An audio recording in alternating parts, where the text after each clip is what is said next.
Hi, I went to the cinema this week and saw MaXXXine, the third part of Ty West and Mia Goth's trilogy of movies, following stardom and celebrity in the movies of the 20th century.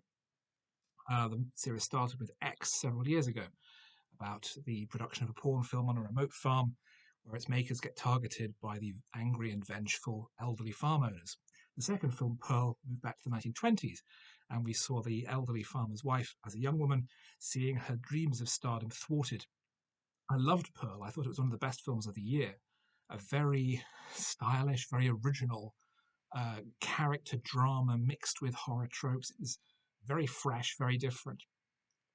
This third film, unfortunately, goes back to the level of the first and is quite a big letdown. MaXXXine is set in 1985, with the sole survivor of X now making it as a porn actress in Hollywood and trying to break through into the mainstream by landing a role in The Puritan 2, a big new horror sequel from acclaimed filmmaker Elizabeth Bender, played by Elizabeth Debicki.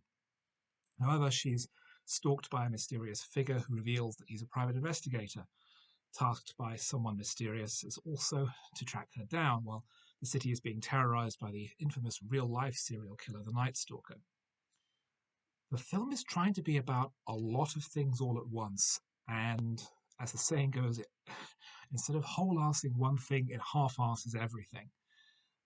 It's trying to be about exploitation. It's trying to be about changing face of entertainment. It's trying to be about the male and female gazes. It's trying to be about serial killers. It's trying to be about the gentrification of horror. It's trying to do all these different things, and it fails at all of them because it has so little focus.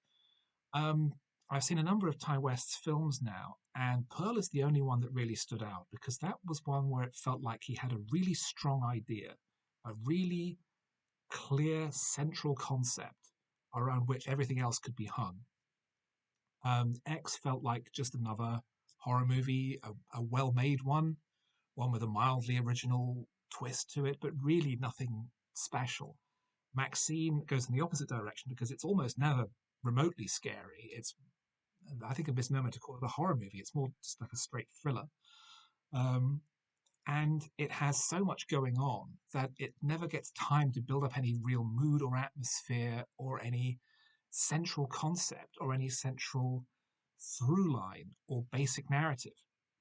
The big problem, I think, at the heart of the movie is Maxine Minx, played by Mia Goth, is not an interesting character.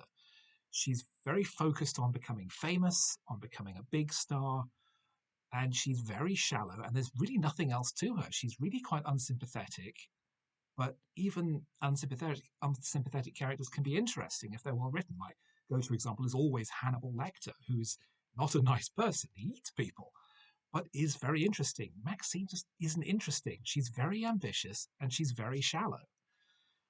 There is a point late in the movie where she seems to feel a twinge of conscience about the number of people who've been killed and actually trying to track down the people responsible and prevent someone else being hurt.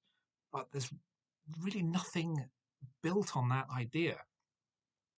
The film has a huge cast, very, very diverse. As I said, Elizabeth Debicki has a few scenes as an artistic movie director, but who doesn't really do a great deal within the movie as a whole.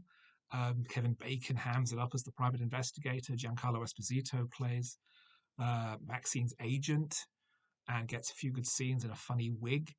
Um, Lily Collins as Maxine's co-star, who seems to be a genuinely nice person, has the most bizarre accent I think I've ever heard in my life. Um, she says in dialogue that she's from West Yorkshire. Her accent went literally everywhere else. She went between home counties and Bolton faster than the plague, and around much of the rest of the UK. It was a really bizarre decision to allow her to talk like that. And it really doesn't work. And it was really genuinely baffling. Like, it's forget anything Russell Crowe's ever done. This is the weirdest English accent I've ever heard. Um, and it's just lots of things where it's just lots of material thrown at the screen and none of it really thought through, none of it really progressed beyond a first draft. And I think the accent is part of that, in that it's all that'll do. Everything's that'll do. nothing's expanded, nothing's thought through, nothing is developed, or even have a second pass at anything. And the result is a film that is just missed opportunity after missed opportunity after missed opportunity.